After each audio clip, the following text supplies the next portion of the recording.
নবীর পরে যদি কেউ নবী দাবি করতে চায়, গোলাম মোহাম্মদ কাদিয়ানী সহ কেউ যদি নবী দাবি করতে চায়, তাকে জুতা দিয়ে পিটাইয়া বাংলার মাটিতে চামতে পুঁতে ফেলা হবে। কথা বলেন ঠিক কিনা? নবীর পরে কোন নবী, ঘুরে বলেন নবীর পরে কোন। আসসালামু আলাইকুম ওয়া রাহমাতুল্লাহি ওয়া বারাকাতুহু। ভালো আছেন? জুড়ে বলেন আলহামদুলিল্লাহ। একবার আলহামদুলিল্লাহ কইলে এই আলহামদুলিল্লাহর ভিতরে 8টা অক্ষর আছে। প্রত্যেকটা অক্ষরের বিনিময়ে কমপক্ষে আল্লাহ 10টা করে নেকি আপনার আমার আমলনামা দিয়েছে। আসতে বল সুবহানাল্লাহ। সুবহানাল্লাহ কইলে পরে মহান আল্লাহ জান্নাতে একটা গাছ লাগায়। আপনার নামে আল্লাহ জান্নাতে একটা গাছ লাগাইছে। আল্লাহ আরেকটা গাছ লাগাইছে। আল্লাহ আরেকটা গাছ লাগাইছে। আল্লাহ আরেকটা গাছ লাগাইছে। আল্লাহ আরেকটা গাছ লাগাইছে। আল্লাহ আরেকটা গাছ লাগাইছে। আপনি আপনার পরিচয় জানেন? জানেন পরিচয়? আপনি জানেন আমি 30 সালের তরি কাঁঠাল এলাকার অমুকের ছেলে অমুক, কিন্তু আপনার আমার আরেকটা পরিচয় আছে যেটা জানি না বিদায় আমরা পদে পদে মার খাই, লাঞ্ছিত, বঞ্চিত, অপদস্থ, নির্যাতিত। গোটা পৃথিবীতে যেই দেশে মুসলমান বসবাস করে ওই দেশের মুসলমান আজ নির্যাতিত, নিপীড়িত, লাঞ্ছিত, বঞ্চিত। কথা বলেন ঠিক কিনা? জুড়ে কোন ঠিক কিনা? কেন লাঞ্ছিত? অথচ আল্লাহ বলছেন তোমরাই বিজয় হইবা, তোমরাই বিজয় হইবা, তোমরা শ্রেষ্ঠ জাতি, কুনতুম খায়রা উম্মাতিন, তোমরাই শ্রেষ্ঠ জাতি। আর গোটা পৃথিবীতে শ্রেষ্ঠ জাতি যেই দেশে আছে ওই শ্রেষ্ঠ জাতি প্রত্যেকটা দেশে আজ লাঞ্ছিত, বঞ্চিত, অপদস্থ, নির্যাতিত। কারণ কি? কথা বলেন ঠিক কিনা? কারণ আছে না নাই? একটু জোরে কোন আছে না নাই? আপনার পরিচয় আমার পরিচয় আপনি আমি জানি না, আপনাদের আরেকটা পরিচয় আছে, এটা আমি জানাই দিই। মহান আল্লাহ রাব্বুল আলামিন, আল্লাহ রাব্বুল আলামিনের সাথে মুসা কালিমুল্লাহ কথা বলতো। এই বয়ানটা আমি প্রায় জায়গাতেই বলি। কেন? মুসলমানকে তার পরিচয় জানে না। আজকে যদি মুসলমান তার পরিচয় জানতো সে মার খাইত না, সে 500 টাকার বিনিময়ে তার বুট বিক্রি করতো না। কথা বলেন ঠিক কিনা? মুসলমান যদি তার পরিচয় জানতো সে ফজরের নামাজ পড়া দোকানে গিয়ে অন্যের গীবত করতে পারতো না। কথা বলেন ঠিক কিনা? আর একটু দূরে কর না। তার পরিচয় কি? মুসা কালিমুল্লাহ আল্লাহর সাথে কথা বলতেছে। মুসা আলাইহিস সালাতু ওয়াস সালাম আল্লাহকে জিজ্ঞাসা করতেছে, আল্লাহ তুকাল্লিমু মাই হাউ তুকাল্লিমু আহাদান গায়রিকুম সুবহানাল্লাহ। আল্লাহ আপনি আমি মুসার সাথে কথা বলেন, আপনি কি আরো কারো সাথে কথা বলবেন? কষ্টটা বুঝছেন আমার? জুড়ে বলেন বুঝছেন? আল্লাহকে মুসা নবী বলতেছে, হে আল্লাহ আপনি আমার সাথে কথা বলেন, আপনি কি আরো কারো সাথে কথা বলবেন? আল্লাহ ডাইরেক্ট জবাব দিতে পারতো, মুসা বলবো অথবা বলবো না। কথা বলেন ঠিক কিনা? আল্লাহর পয়গম্বর মুসা কালিমুল্লাহ আল্লাহ রাব্বুল আলামিনকে ডাক দিয়ে বলে, আল্লাহ তুকাল্লিমু মাই হাল তুকাল্লিমু আহাদান গায়রি। আল্লাহ আপনি আমি মুসার সাথে কথা বলেন, আপনি কি আরো কারোর সাথে কথা বলবেন কিনা? এমনি মুহূর্তের ভিতরে ও 30 সাল এলাকার আমার বাবারা, ও আমার নওজোয়ান যুবকেরা, তোমাদেরকে বলি, তোমাদের পরিচয়টুকু তোমাদের সামনে তুলে ধরার জন্য আমি বলতেছি। মহান আল্লাহ ওই সময় মুসা কালিমুল্লাহকে বলতে পারতো, মুসা তোমার সাথে কথা বলি, অন্য কারোর সাথে কথা বলবো অথবা বলবো না। কথা বলেন ঠিক কিনা? আল্লাহর পয়গম্বর মুসা কালিমুল্লাহকে আল্লাহ বললেন, ও মুসা তোমার সাথে কথা বলি, আর কারোর সাথে কথা বলবো না, না বলবো সেটার উত্তর পরে। ও মুসা তুমি কোথায় আর আমি কোথায়? মুসা কালিমুল্লাহ আল্লাহকে ডাক দিয়ে বলে, আল্লাহ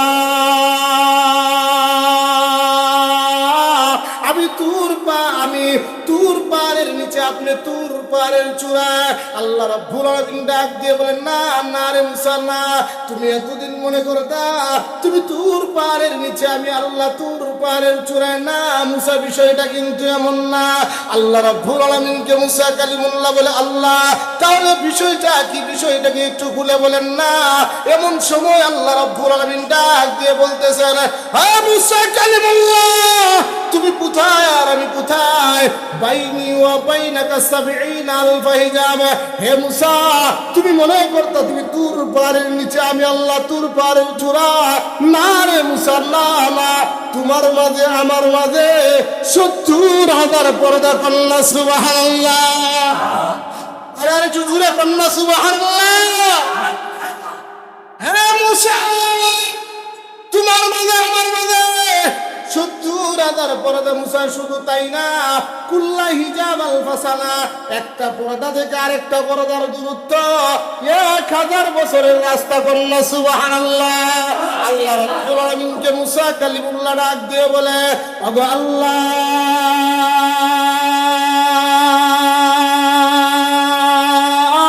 আমি বললাম কি আর হইলটা কি? আমি বললাম আল্লাহ আপনি আমি মুসার সাথে কথা বলেন, আর কারোর সাথে কথা বলবেন কিনা। এমন সময় আপনি এই উত্তর না দিয়া আপনি বলতেছেন মুসা তুমি কোথায় আর আমি কোথায়? ওগো আল্লাহ, আমি এতদিন ভাবতাম, আমি এতদিন জানতাম আমি তুর পাহাড়ের নিচে, আপনি তুর পাহাড়ের চূড়ায়। আল্লাহ রাব্বুল আলামিন বলে, মুসা না না রে মুসা, তোমার মাঝে আমার মাঝে ৭০,০০০ পর্দা, একটা পর্দা থেকে আরেকটা পর্দার দূরত্ব ১,০০০ বছরের রাস্তা। আনা ওয়ারা আল হিজাব। ও মুসা, তুমি পর্দার ওই পারে, আমি আল্লাহ এই পারে। কন্যা সুবহানাল্লাহ। হে মুসা, অচিরে আমি আল্লাহ এমন এক জাতি দুনিয়ায় পাঠাবো যাদের সাথে স্বয়ং আমি আল্লাহ কথা বলবো। আমার বান্দার মাঝে আমার মাঝে কোনো পর্দা থাকবে না। কন্যা আল্লাহু আকবার।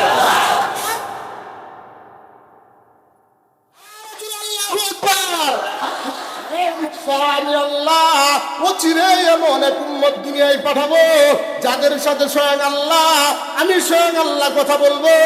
আমার বান্দার মাঝে আমার মাঝে কোনো পর্দা থাকবে না। আল্লাহু আকবার। মুসা আলাইহিস সালাম কিং করতো ফিউর অবাক কইলোটা কি? আমি একজন নবী, পাওয়ারফুল নবী, ওটু নবী না। কিছুদিন আগে ওটু এমপি, ওটু মেম্বার, ওটু চেম্বার হইতো না। আমি ওটু নবী না, বনি ইসরাইলের একজন জলিলুল কদর পয়গম্বর, একজন পাওয়ারফুল নবী আমি। আমি ভাবতাম আমার সাথে কথা বলেন, আমি তুর পাহাড়ের নিচে, আপনি তুর পাহাড়ের চূড়া। এখন বলতেছেন আপনার মাঝে আমার মাঝে ৭০,০০০ পর্দা, একটা পর্দা থেকে আরেকটা পর্দার দূরত্ব ১,০০০ বছরের রাস্তা। আবার বলতেছেন আনা ওয়ারা আল হিজাব, আমি পর্দার এই পারে, তুমি ওই পারে। বিষয়টা বুঝলাম না। এ জায়গাতেই তো আমার এই জায়গাতেই তো আমার কষ্ট হচ্ছে। আবার আপনি বলতেছেন সাতাতি উম্মাতুন, অচিরে এমন এক উম্মত, এমন এক জাতি দুনিয়ায় পাঠাবেন যাদের সাথে স্বয়ং আপনি আল্লাহ কথা বলবেন। আপনার মাঝে আর আপনার বান্দার মাঝে কোনো পর্দা থাকবে না। সুবহানাল্লাহ। এই উম্মত কারা আপনারা জানতে রাজি আছেন? জুড়ে বলেন, আপনারা জানতে রাজি আছেন? মুসা কালিমুল্লাহ আল্লাহ এরা কারা, এরা কোন সৌভাগ্যশালী উম্মত, কোন সৌভাগ্যশালী জাতি? ওই সময় মহান আল্লাহ ডাক দিয়ে বলে, ও মুসা কালিমুল্লাহ, এরা আর কেউ নয়, এরা আমার নবী, বিশ্ব নবী, দয়ার নবী, মায়ার নবী, পুরো উম্মতের কল্যাণকারী মুহাম্মদুর রাসূলুল্লাহ উম্মত। সুবহানাল্লাহ। আরো জোরে কোন সুবহানাল্লাহ। আপনারা কার উম্মত? আল্লাহর উম্মত। আপনারা কার উম্মত? কোন নবীর উম্মত? না কেউ গোলাম আহমদ কাদিয়ানীর উম্মত আছেন এই জায়গায়? বলেন নবীর পরে নবী নাই, নবীর পরে নবী, নবীর পরে নবী, নবীর পরে যদি কেউ নবী দাবি করতে চায়, গোলাম আহমদ কাদিয়ানী সহ কেউ যদি নবী দাবি করতে চায়, তাকে জুতা দিয়ে পিটাইয়া বাংলার মাটিতে চামতে পুঁতে ফেলা হবে। কথা বলেন ঠিক কিনা? নবীর পরে কোন নবী, ঘুরে বলেন নবীর পরে কোন নবী নাই। আসেন যেই কথা বলতেছিলাম, আমার মহল্লে সাথে এটা আমি যেই কথা বলতেছি, আল্লাহ রাব্বুল আলামিন হাদিসে কুদসির ভিতরে বলেন, আমি 4 শ্রেণীর মানুষকে ভালোবাসা আমি আল্লাহর উপরে ওয়াজিব হয়ে যায়। কোন সুবহানাল্লাহ। কয় শ্রেণীর মানুষ? আল্লাহ কি কইছে? ওয়াজাবাত মুহাব্বতি, 4 শ্রেণীর মানুষকে ভালোবাসা আমি আল্লাহর উপরে ওয়াজিব। কোন সুবহানাল্লাহ। কয় শ্রেণীর মানুষকে? আর যদি বল, এই 4 শ্রেণীর ভিতরে আপনারা আছেন, কোন সুবহানাল্লাহ। তুমি একবার কোন আলহামদুলিল্লাহ। আমি 4টা একটা একটা করে দেখাইতে গেলে অনেক সময়, আমি সমষ্টিগতভাবে আপনাদেরকে বলে দিলাম এই 4টার ভিতরে এই মুহূর্তে আমরা আছি, কোন আলহামদুলিল্লাহ। আসেন, আমরা দুনিয়ার মুহে পড়ে আমি আপনাদেরকে এই ঘটনাটা কেন বললাম, আপনাদের পরিচয় জানালাম, আপনাদের দাম কত, কথা বুঝতে পারছেন? আমার বুঝতে পারছেন? এখন বুঝতে পারছেন আপনাদের দাম কত? আপনার আমার সাথে আল্লাহ কথা বলে, কোনো পর্দা নাই। তখন মুসা নবী জিজ্ঞাসা করে, ও আল্লাহ, এদের সাথে যে আমার সাথে যে কথা বলেন, টাইম আছে, রুটিন আছে, কখন কথা বলবেন, সিস্টেম আছে, বিষয়বস্তু আছে, আপনি যে উম্মতে মুহাম্মদের সাথে কথা বলবেন, কখন কথা বলবেন? এরা তখন ডাক দিয়ে বলে, আল্লাহ তখন বলে, আমি উম্মতে মুহাম্মদের সাথে কথা বলবো যখন তারা নামাজ পড়বে, তখন কথা বলবো। কোন সুবহানাল্লাহ। আরো জোরে কোন সুবহানাল্লাহ। কাছে মুক্তি মোহাম্মদ পার হয়ে চেহারার দিকে তাকায় দেখেন, চোখেরা গুণা ধরে পড়ে দেবো। কোন সুবহানাল্লাহ। নিজের ধর্ম বাদ দিয়ে ইসলাম ধর্ম গ্রহণ করছে নৌ মুসলিম উমর ফারুক ভাই আইসা উপস্থিত হয়েছে। সকলে বলেন আলহামদুলিল্লাহ। আল্লাহর ওলি মানুষ। আল্লাহর নবী বলেন, কালেমা পড়লে পরে আল্লাহ তাআলা তার পিছনের সকল গুনাহ আল্লাহ মাফ করে দেয়। বলেন সুবহানাল্লাহ। আল্লাহর ওলি মানুষ টাকায় দেন, সময় শেষ, এই যে আয় বলছে না, সময় শেষ। আল্লাহ তাআলা যেই কথা বলতেছিলাম বলি, আসেন, যেই কথা বলতেছিলাম, আমরা দুনিয়ার মোহে পড়ে সব ভুলে গেছি। দুনিয়ার মোহে পড়ে আমি আমারে চিনি না, আমি নিজের পরিচয় জানি না, আমি একজন মুসলমান। আমাকে যে প্রতিদিন রাত মহান আল্লাহ শেষ আসমানে আইসা ডাকতে থাকে, আসলে কোনো অভাবী, আসলে কোনো গুনাহগার, আসলে কোনো মেয়ে উপযুক্ত হয়েছে বিয়ে দিতে পারো না, আসলে কোনো ঋণগ্রস্ত, আসলে কোনো বিপদগ্রস্ত, আসলে তোমার ছেলেটা বিদেশে গিয়া পেরেশানির মধ্যে জামালায় পড়ে গেছে, আমি আল্লাহর কাছে চাও, এই মুহূর্তে আমি আল্লাহ তোমার সকল চাওয়া পূরণ করবো। কোন সুবহানাল্লাহ। কবরের পাশে দিয়ে আমরা হাঁটি, আমাদের কোনো অনুভূতি হয় না, প্রতিদিন কবর আপনাকে আমাকে ডাকে। আপনি মরলে পরে যে জায়গায় মাটি হবে, যেই কবর আপনার হবে, ওই কবরের মাটি আপনাকে ডাকে, আমাকে ডাকে। ওই কবর প্রতিদিন 4টা ভাষায় আপনাকে আমাকে ডাকে, প্রতিদিন কবর 4 ভাবে ডাকে, 4টা বক্তব্য দেয়। কবর ডাক দিয়ে বলে, আনা বাইতুল গুরবা, আনা বাইতুল ওয়াহদা, আনা বাইতুত তুরাব, আনা বাইতুদ দুধ। কবর ডাক দিয়ে বলে, আনা বাইতুল গুরবা, আমি অপরিচিত ঘর।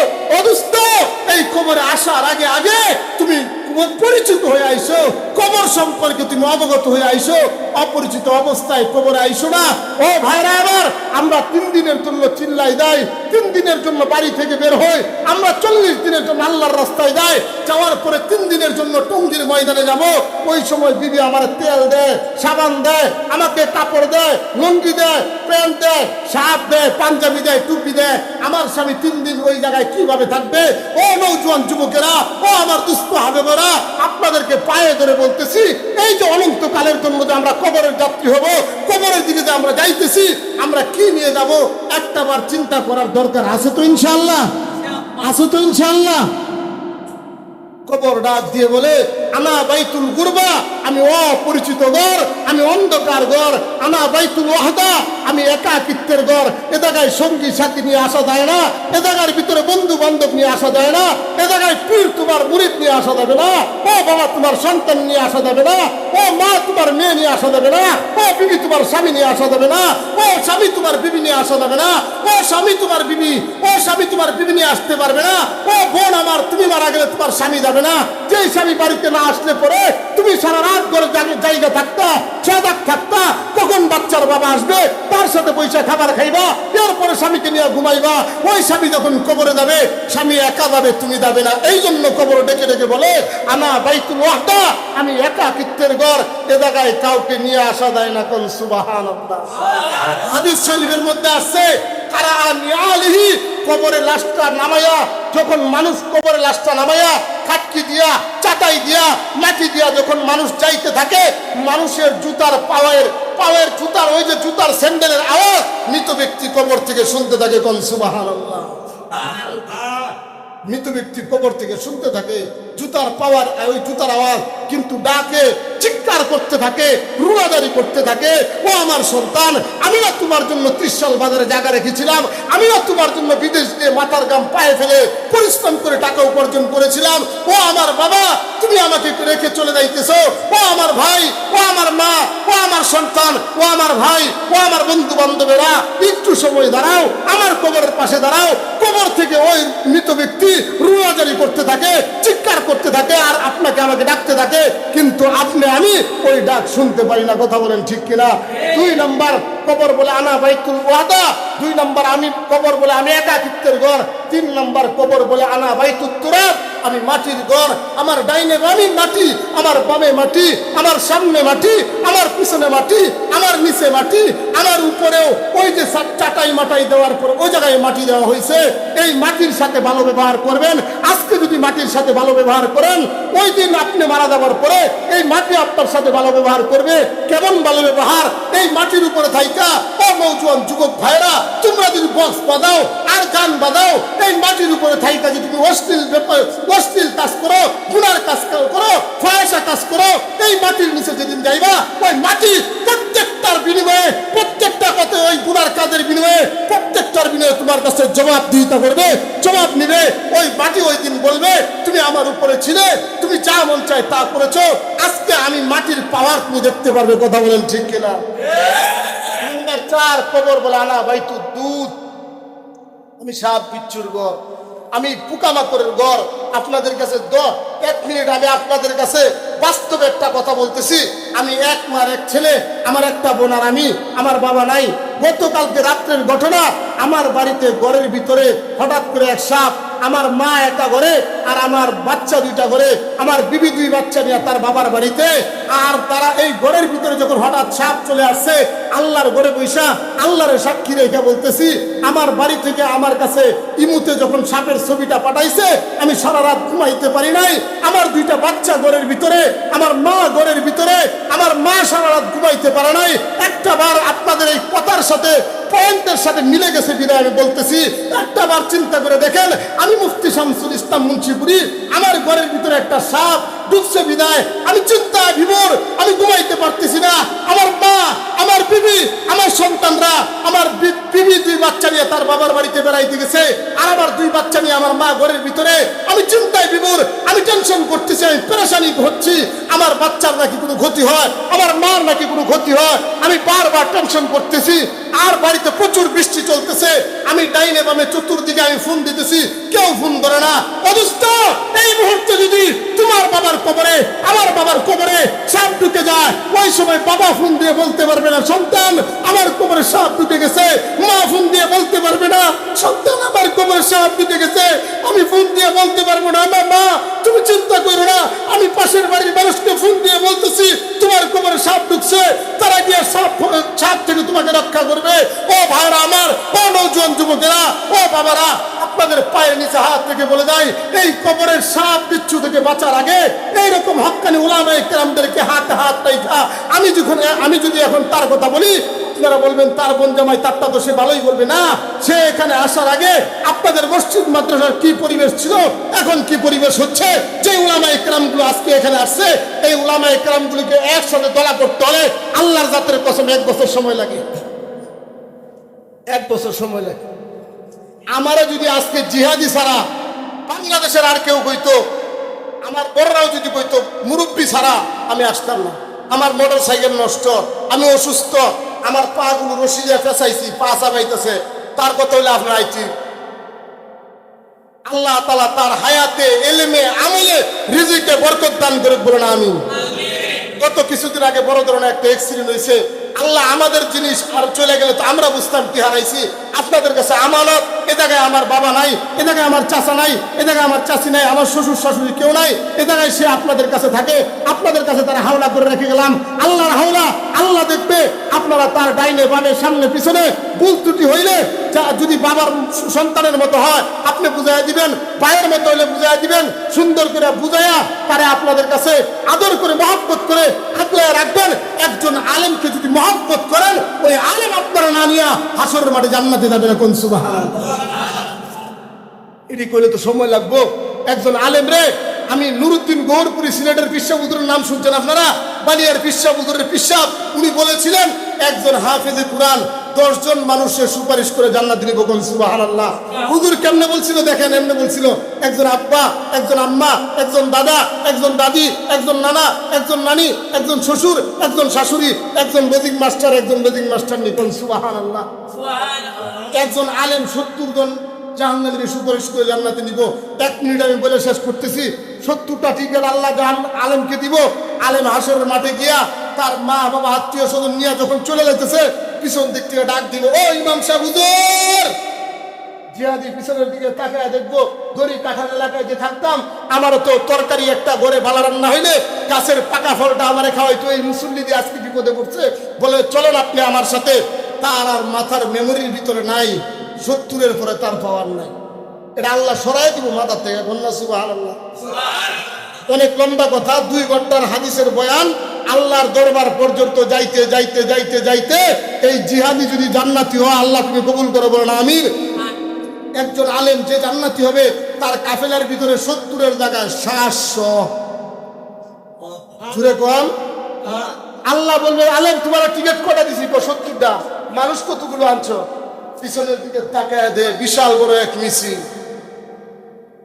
বলে, আল্লাহ আমি মসজিদে চাকরি করতাম, আমি মাদ্রাসার জন্য 1 বস্তা সিমেন্ট চাইতাম, আমি মাদ্রাসার জন্য 1 বালতি চাইতাম, আমার মাদ্রাসার ছাত্রদের জন্য লজিং এর জন্য বোর্ডিং এর জন্য চাইতাম। এরা আমার দ্বিতীয় খালি হাতে ফিরায় নাই। এদের সাথে রক্তের সম্পর্ক নাই, আত্মীয়তার সম্পর্ক নাই, প্লাডের কালেকশন নাই, কিন্তু আমার খালি হাতে ফিরায় নাই। আজকে আসর মাঠে আমি তাদেরকে কেমনে ফিরাই? আমার ভাল লাগছে, নিয়ে আইছি। আমার তো একটু ভালোবাসা মহব্বত আপনি যদি না দেন, আমি আমার 70 নিয়ে চলে গেলাম। আল্লাহ ডাক দিয়ে বলে, ও জিহাদি, লজ্জিত করতে চাই না হাসরের মাঠে, এই 700 নিয়ে জান্নাতে দাও। বলুন সুবহানাল্লাহ। ওয়া আখির দাওয়ানা আলহামদুলিল্লাহি রাব্বিল আলামিন। আল্লাহ তাআলা যে কথাগুলো বলছি, সর্বপ্রথম আমাকে আপনাকে সকলকে আমল